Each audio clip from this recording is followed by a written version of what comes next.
16 మంది ఎమ్మెల్యేలను గెలిపించుకొని 5 సంవత్సరాల పాటు కాంగ్రెస్ పార్టీని విభేదించి అప్పట్లో ఉన్నటువంటి సోనియా గాంధీ, అత్యంత పవర్ఫుల్ లేడీ సోనియా గాంధీని ఎదిరించి 4 సంవత్సరాలు నిలబడి, ఆ తర్వాత వచ్చిన 2014 ఎలక్షన్లో చంద్రబాబు నాయుడు ఎన్నో హామీలు ఇచ్చారు. ఆ హామీలు ఏ విధంగా నెరవేరలేదని జనాలందరూ కూడా చూస్తున్నారు.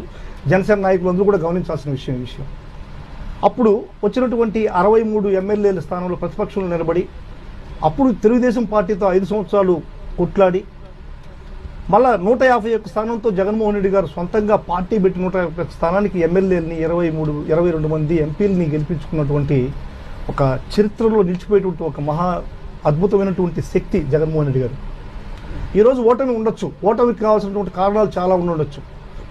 ఆ ఓటమి కారణాలు బేరు చేసుకుని తిరిగి ప్రజల్లోకి పోయేటువంటి పరిస్థితి వైఎస్ఆర్ కాంగ్రెస్ పార్టీకి ఉంది.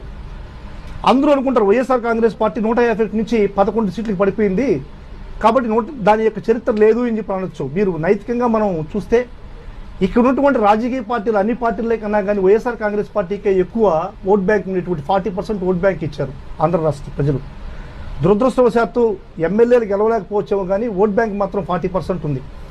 ఆ 40%కి మించి ఉన్నటువంటి చిన్న లోపాల వల్ల, తప్పిదాల వల్ల ఇవన్నీ